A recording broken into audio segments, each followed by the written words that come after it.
Indian Constitutions। मैं class 8 का दूसरा चैप्टर जो पढ़ाने जा रहा हूं या शुरू कर रहा हूं वह है आखिर संविधान बनाने का विजन क्या था, उद्देश्य क्या था।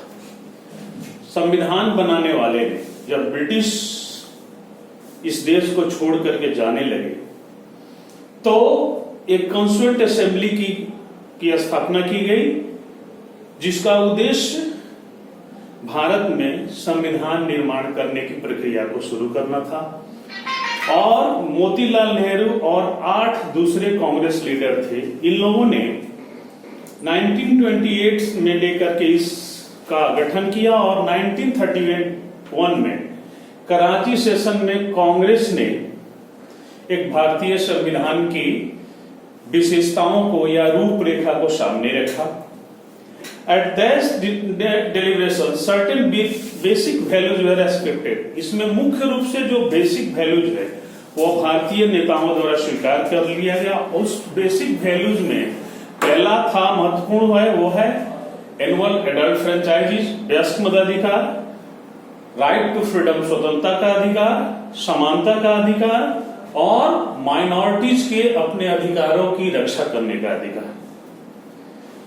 भारतीय संविधान सभा का गठन एक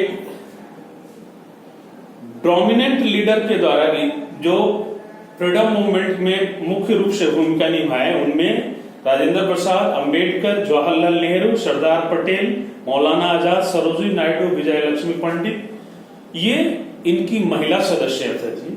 और इस तरह से पहली मीटिंग 9 दिसंबर 1946 को हुई and the Rajendra Prasad was elected the president of Constituent Assembly and B.R. Ambedkar was elected the chairman of drafting committee. And the articles of constitution were much delivered out the clause by clause. The original draft of the constitution was constantly modified. मुख्य जो original draft था constitution का उसको modify किया गया और इस तरह से 26 नवंबर 1949 को भारतीय संविधान बनकर के तैयार हो गया। लेकिन यह प्रभाव में 26 जनवरी 1950 से आया और इसी दिन को हम लोगों ने रिपब्लिक डे के रूप में चुना। अब आइए, व्हाट आर द विजन्स या what are the view to make the constitution. भारतीय संविधान बनाने का व्यू क्या था, उद्देश्य क्या था। पहला था India is to be independent sovereign and republic. पहला, भारत एक संप्रभु संपन्न और स्वतंत्र गणराज्य हो। दूसरा, all the powers and authority of the union government and governments of the constituent parts will be derived from the people. भारतीय संविधान चाहे वह केंद्र की सरकार हो या जो भी सरकारें हैं वो एक कॉन्स्टिट्यूशनल पार्ट्स हैं और सभी के द्वारा इसका, लोगों के द्वारा इसका अनुमोदन किया गया। And the constitution must strive to obtain the guarantee of the people justice. और संविधान लोगों के न्याय के लिए जो सामाजिक, आर्थिक और राजनीतिक समानता के पर आधारित हो, equality of opportunity and equal before law, सबको समान रोजगार या समान मौका मिले, समानता का हो, कोई बायस नहीं हो, चाहे वो सेक्स के आधार पर हो, रिच पुअर के आधार पर हो या ब्लैक व्हाइट्स के आधार पर हो, और सबको समानता के नजर से देखा जाए, सब लोग इक्वल हो बिफोर लॉ के सामने, कानून के सामने सभी लोग एक समान। And the next point is there should be freedom of throughout the expressions. अभिव्यक्ति की आजादी हो, बिलीफ हो, अपने धर्म के प्रति, अपनी भाषा के प्रति विश्वास हो, उसे स्वतंत्र रूप से अपने धर्म को मानने का, मंदिर में जाने का या मंदिर नहीं कहेंगे, इसे पूजा स्थलों में जाने का अधिकार हो, वोकेशन एसोसिएशन एक्शन, अपना संगठन बनाने का अधिकार हो और उसका मूर्त रूप भी देने का अधिकार। And the next point is the constitution must provide equal rights to minorities and people from backward and tribal areas। संविधान सभी लोगों को समान अधिकार देता है यहां तक कि जो अल्पसंख्यक लोग हैं या पिछड़ी जाति के लोग हैं या ट्राइबल एरियाज के लोग हैं। And such a constitution must be framed which should secure a due place for Indian among other nations। और इस तरह से संविधान की यह आकार या यह ढांचा विश्व के सामने एक तरह से जो है अपना आदर्श प्रस्तुत करता है और विश्व के संविधान में हमारा संविधान सर्वोत्तम या उत्तम क्वालिटी का माना जाता है। अब है प्रियम्बल।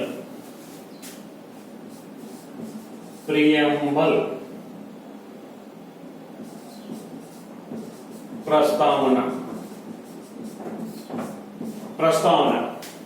यह संविधान का सबसे महत्वपूर्ण हिस्सा है एंड इसको संक्षेप में हम ये कहें कि यह भारतीय संविधान की आत्मा है या मूल ढांचा है जिस आधार पर संविधान हमारा आधारित है। यह संविधान में by the amendment of the 42 amendment the two words had been added in the preamble. The first one is socialist and the secular। समाजवाद और धर्मनिरपेक्षवाद या पंथ निरपेक्षवाद जो दो शब्द हैं वो 1942 में संविधान के संशोधन के बाद इसमें शामिल किए गए। And through the preamble is not enforceable by law, it is providing key to undertaking the intervention। It has therefore been described as soul of the constitution। जैसा कि बताया कि यह भारत की आत्मा है और इस तरह से भारतीय प्रियम्बल का महत्व है। And the first line and the last line of the preamble state that the people of India adopting enacting the constitution of their self. प्रथम लाइन और अंतिम लाइन है वह है भारत की जनता या द पीपल ऑफ इंडिया। यह दिखलाता है कि हमारे शासन का आधार प्रजातंत्र है और common for all forms of democracy in the participation of people directly और इनडायरेक्टली। या इसमें जनता का सीधे रूप से यानी प्रत्यक्ष रूप से या अप्रत्यक्ष रूप से शासन के रिप्रेजेंटेटिव्स के रूप में जो पार्लियामेंट्री डेमोक्रेसी है इसमें हिस्सा होता है। And election are held for every office including the head of the country. और एक निश्चित समय के बाद निर्वाचन की प्रक्रिया होती है। इसके अतिरिक्त प्रियम्बल हमें सोशल एंड इकोनॉमिकल डेमोक्रेसी को भी दर्शाता है। Equality in political spheres gives each adult access to power to vote freely. प्रत्येक नागरिक को बिना डर भय के या बिना दबाव के वोट देने का अधिकार देता है। सोशियो इकोनॉमिक प्रॉब्लम्स, सामाजिक आर्थिक जो समस्याएं हैं भारत के सामने वो है गरीबी है, स्वास्थ्य संबंधी, इन सभी को इनइक्वालिटीज को इस टैकल करना है ताकि समाज में सामाजिक डेमोक्रेसी बनी रहे। अगला है महत्वपूर्ण पॉइंट वह है जस्टिस। भारतीय संविधान का मुख्य आधार, इसका मुख्य उद्देश्य secure social political and economical justice for all, सभी के लिए सामाजिक, आर्थिक, राजनीतिक स्वतंत्रता या आजादी प्रोवाइड करना है। सोशल जस्टिस का मतलब क्या होता है? It means there is no discrimination on the basis of birth, caste, race, sex और religion and to this end this is envisioned as a welfare state. अर्थात सोशल जस्टिस का मतलब है कि किसी के साथ भेदभाव ना हो। किस आधार पर? जन्म के आधार पर, लिंग के आधार पर, जाति के आधार पर, समुदाय के आधार पर, संप्रदाय के आधार पर, धर्म के आधार पर या रिच पुअर के आधार पर। और यही जो है भारत को एक वेलफेयर स्टेट के रूप में स्थापित करता है। दूसरा है इकोनॉमिक जस्टिस का अर्थ यह होता है कि जो अमीरी और गरीबी के बीच में एक गैप है उसे एक ऐसे पूल के साथ जोड़ा जाए जहां there is in providing fielding of the education. ये कैसे होगा? गरीबों के अंदर या जो पिछड़े लोग हैं उनके अंदर शिक्षा का अलग जगह करके, स्वास्थ्य संबंधी समस्याओं को हल करके, अनएम्प्लॉयमेंट को दूर करके एम्प्लॉयमेंट ला करके ये जो गैप है पुअर्स एंड रिच के, इसको हटाया जाए। नेक्स्ट है political justice. It implies that everyone has the right to participate in the affairs of the state. या सभी लोगों को राजनीतिक हिस्सेदारी स्थापित करता है, यानी सभी लोग राज्य या देश के राजनीतिक हिस्सेदारी में हिस्सा लें, अपना संगठन बना सकते हैं, अपनी पार्टीज बना सकते हैं, अपना किसी भी समूह के साथ वह जुड़ सकते हैं। अगला है लिबर्टी। फ्रांस की क्रांति के समय 3 निकले हुए शब्द है, इक्वालिटी, लिबर्टी और फ्रेटर्निटी। ये लिबर्टी और फ्रेटर्निटी और इक्वालिटी, ये 3 शब्द हमारे संविधान में भी डाले गए हैं। इसका अर्थ है कि भारत की एक सभ्य समाज में सभी लोग स्वतंत्र हैं, उन्हें स्वतंत्रता पूर्वक जीवन जीने का अधिकार है, उनको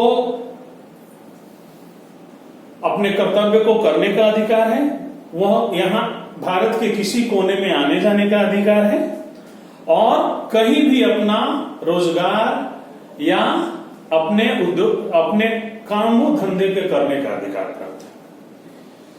अगला है equality. Equality has been enhanced the fundamental rights of the citizen. यह भारतीय संविधान के एक मौलिक अधिकार के रूप में स्थापित हुआ है, और यह जो डिस्क्रिमिनेशन है इस आधार पर, रिलीजन के आधार पर, कास्ट के आधार पर, इसको समाप्त करता है और सभी सिटीजन्स को, all citizen equal before law, सभी को यह स्थापित करता है कि सभी कानून के सामने एक समान है और कानून सबके लिए एक बराबर, चाहे वह राजा हो, रंक हो, फकीर हो, एक राष्ट्रपति हो या राज सामान्य सा काम करने वाला मजदूर हो। फ्रेटर्निटी, भाईचारा।